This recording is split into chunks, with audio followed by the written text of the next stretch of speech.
The Birkin bag sat on the country club's marble table like evidence in a crime I hadn't committed. My sister, Natalia, circled it slowly, her own Chanel bag clutched protectively at her side, examining mine with the intensity of a forensic investigator. The stitching is wrong, she announced to our assembled relatives, loud enough for adjacent tables to hear. See how it's slightly uneven here? Classic knockoff. I sipped my sparkling water and said nothing. 27 family members had gathered for our annual reunion at the Meridian Country Club, neutral territory for our fractured family, and I had already been there 2 hours too long. Pathetic knockoff, Natalia continued, warming to her audience.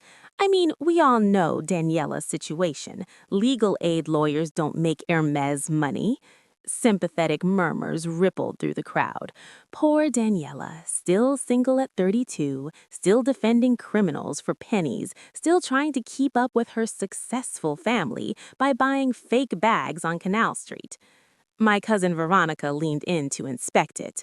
Oh, honey, where did you get this? Thailand? Turkey? You can get really good fakes there now. The color is completely off, Aunt Carmen added, not to be outdone. The real one is much more subtle. This is practically brown. I watched them dissect my bag, their voices blending into a familiar symphony of condescension, the same song they'd been singing since I chose public defense over corporate law, since I moved into a small apartment instead of a suburban McMansion, since I stopped trying to compete in their endless game of material one-upmanship. How much did you waste on this? Natalia asked, pulling out her phone. Let me show you the real one. See? Completely different. Real Birkins start at $30,000. My phone rang. The custom ringtone cut cleanly through her lecture. I glanced at the screen. Private number, French country code. Excuse me, I said, standing. I need to take this. Probably her boss, someone whispered. On a Saturday? Those public defenders work like dogs. I walked just far enough to be out of direct earshot, but close enough for them to see me, let them strain to eavesdrop. Hello, Miss Torres. The voice was crisp, professional, unmistakably French. This is Céline Bouchard from Hermès. I'm calling to confirm your private jet to Paris Fashion Week is ready. Will a Tuesday departure still suit your schedule? Silence never sounded sweeter than the sudden hush that fell over the Torres family table. Even the waitstaff seemed to pause, silver coffee pots suspended mid-pour. Tuesday works perfectly, I said, turning slightly so they could see my face. The usual arrangements? Oui, madame. The Gulfstream will depart from Teterboro at your convenience. Your suite at the George V is confirmed, and Monsieur Dumas is personally excited to see your vintage collection pieces at the private showing. Wonderful. And the documentary crew? They'll meet you in Paris. The working title is still Hermès, Heritage Collectors of the Americas. Your segment will focus on your grandmother's collection, as discussed. Perfect. Merci, Céline. A bientôt, Madame Torres. I ended the call and walked back to the table, where 27 faces stared at me with expressions ranging from confusion to disbelief. Sorry about that, I said, settling back into my chair. Where were we? Oh, right, you were explaining how my bag is fake. Natalia's mouth opened and closed like a fish gasping for air. That was... Who was that? Work call, I said vaguely, picking up my supposedly fake Birkin. You were saying something about the stitching. Perhaps I should explain how a legal aid attorney ended up with Hermès on speed dial. It started like most family dramas do, with a death and a will. My grandmother, Elena Torres, passed away 3 years ago. To the family, she was the eccentric artist who lived in a rent-controlled apartment in the village, surviving on Social Security and the occasional sale of her paintings. They loved her in their way, but they also pitied her. Poor mama, they'd say, visiting her cluttered apartment, living in the past with all that old junk.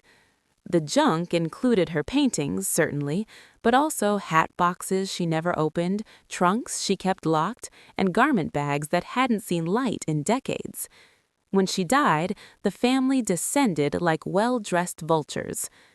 "I'll take the jewelry," and Natalia had announced, though Grandma's jewelry box contained only costume pieces. "The furniture's mine," Aunt Carmen claimed, already calculating garage sale prices.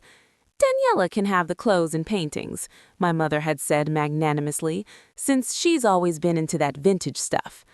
They laughed as I loaded boxes into my Honda Civic, dusty hat boxes, moldy garment bags, canvas after canvas of Grandma's amateur art.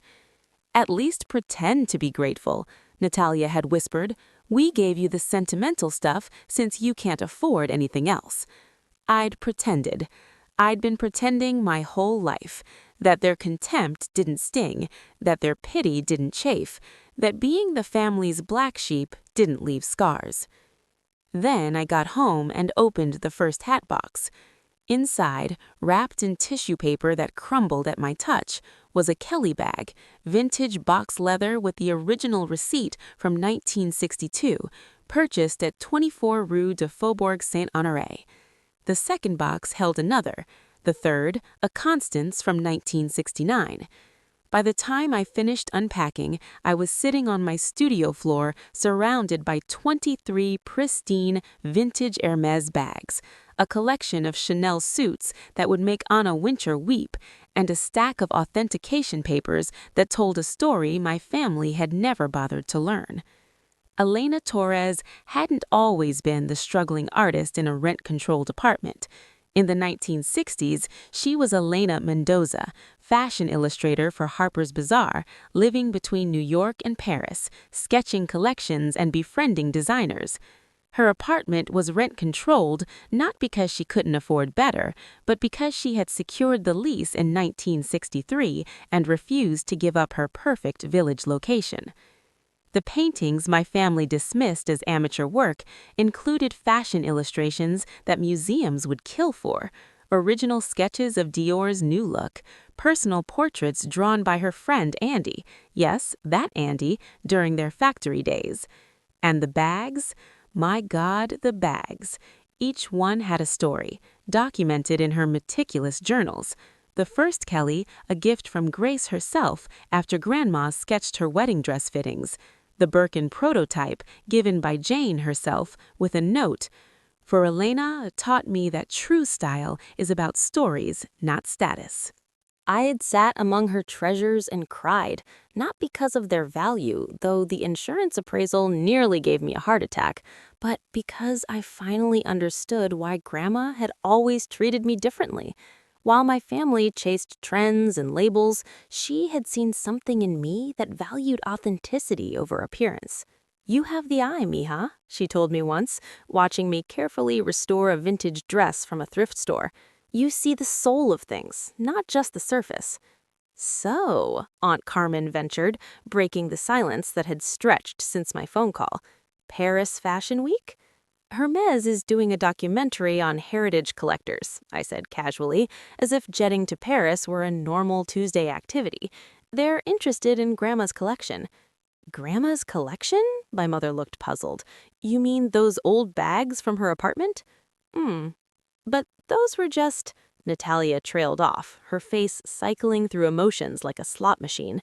"We thought they were junk, knockoffs, pathetic attempts to seem rich." I pulled out my phone, scrolling to a photo. "This is the Kelly bag Prince Rainier commissioned for Grace. Grandma illustrated their wedding for Harper's Bazaar. Grace gave it to her as a thank you." I swiped to another photo. "This Birkin, one of the first 5 ever made. Jane Birkin gave it to Grandma after she helped design the interior pockets." Another swipe. "Oh, and this piece? It's currently on loan to the Met for their fashion exhibition. You might have seen it in Vogue last month." The table had gone completely silent. Even the neighboring tables were listening now, their own conversations abandoned. That's impossible," Natalia whispered. "We went through everything. The apartment was full of junk." "You went through what you thought had value," I corrected.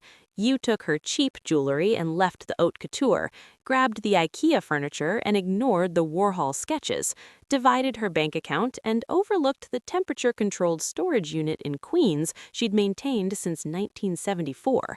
Storage unit? My mother's voice cracked.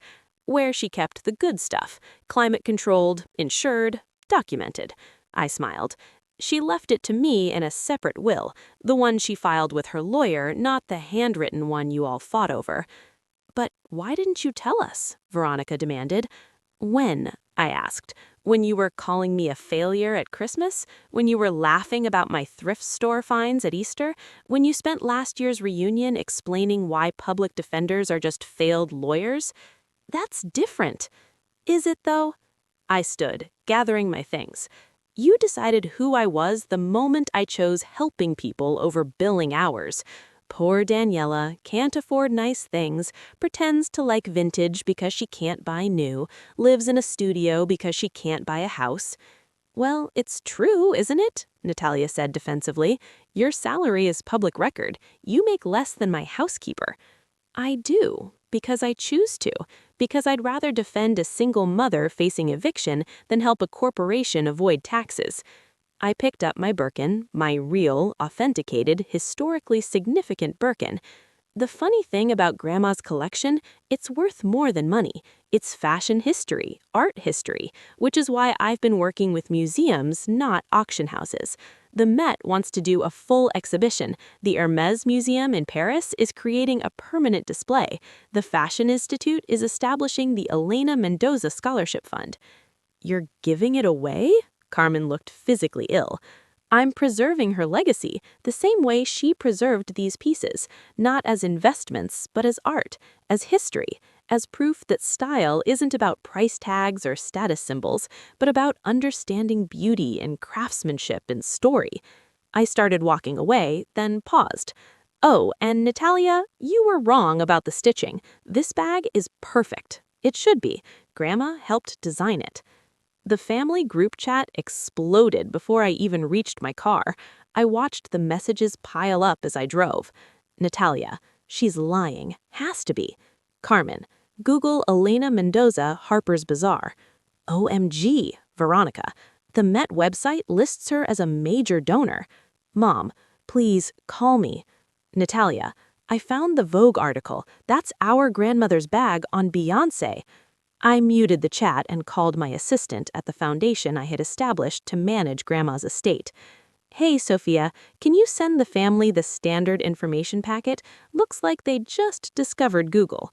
The one explaining how the collection is held in trust for educational purposes and can't be sold or divided? That's the one. With pleasure. How was the reunion? Educational. Speaking of which, can you confirm the scholarship recipients for fall? I want to review their portfolios before Paris. Already in your inbox. Also, Hermès wants to know if you'll wear the Emerald Kelly or the Rouge Box Birkin for the opening gala. The Rouge Box. It was Grandma's favorite. By the time I got home, the family had moved from denial through anger to bargaining. 47 missed calls. Thanks for watching. See you again in the next video. Stay tuned.